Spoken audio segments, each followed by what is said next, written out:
Éteignez vos téléphones, éteignez vos téléphones, éteignez vos écrans, éteignez, sortez de YouTube, de WhatsApp, agenouillez-vous, priez. Des chrétiens TikTok, des chrétiens YouTube, des chrétiens Facebook, au point où ton téléphone te dit tu m'as trop regardé, n'est-ce pas? Kaiphone nous dit tu m'as trop regardé. Il te dit tu as battu ton record ces derniers temps, 12 heures du temps au téléphone. Vous vous réveillez au téléphone, vous dormez au téléphone.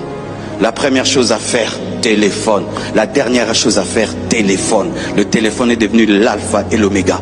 Et on est une église sans puissance. Si vous ne savez pas vous discipliner face aux réseaux sociaux, si vous ne savez pas vous discipliner face à ce petit truc que vous avez en moins, vous ne prierez pas.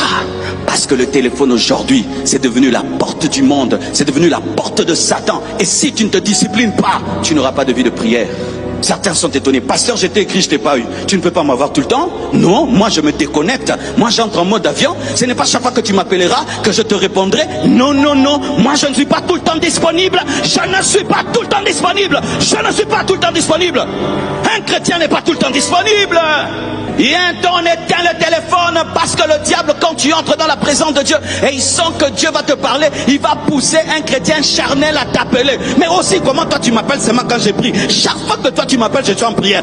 Tu dois avoir des démons, des distractions qui te poussent à appeler les autres. Frère, si toi tu n'as rien à faire avec ton temps, arrête de déranger les autres. Et des fois tu dis, pourquoi tu m'appelais? Je voulais seulement te dire coucou. Arrête tes coucous là, arrête tes coucous.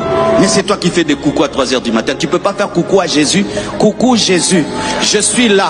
Est-ce que tu as quelque chose à me dire? Est-ce que tu as quelque chose à me révéler? Je prie que Dieu te donne une vie de prière. Je prie que Dieu fasse de toi un bélier dans la prière. Je prie que Dieu te donne la vie de prière et que tu restaures ta vie de prière. Tu as trop lu des livres sur la prière. Tu as trop entendu des enseignements sur la prière. Tu as trop prêché sur la prière. Tu as trop enseigné sur la prière. Mais tu ne pries pas. Il y a une chose d'enseigner sur la prière et de prier. Il y a une chose de parler de la prière et de prier. Vous savez, pour que tu pries, c'était comment? C'était pas que tu... la lettre, non. On disait, Kouya Mutumishi, Mutumishi Kouya, c'est-à-dire, serviteur de Dieu vient. Ou pandishe pantalon, fais monter ton pantalon. On vérifiait si tu as des genoux noirs.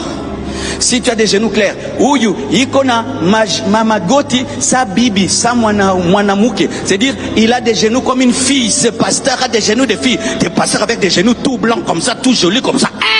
Un homme de Dieu n'a pas des genoux jolis. La vilaineté des hommes de Dieu, c'est...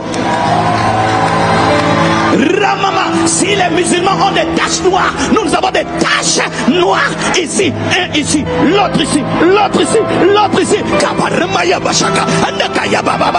Frère, si tu le fais 1 année, 2 ans, 10 ans, tu auras des taches.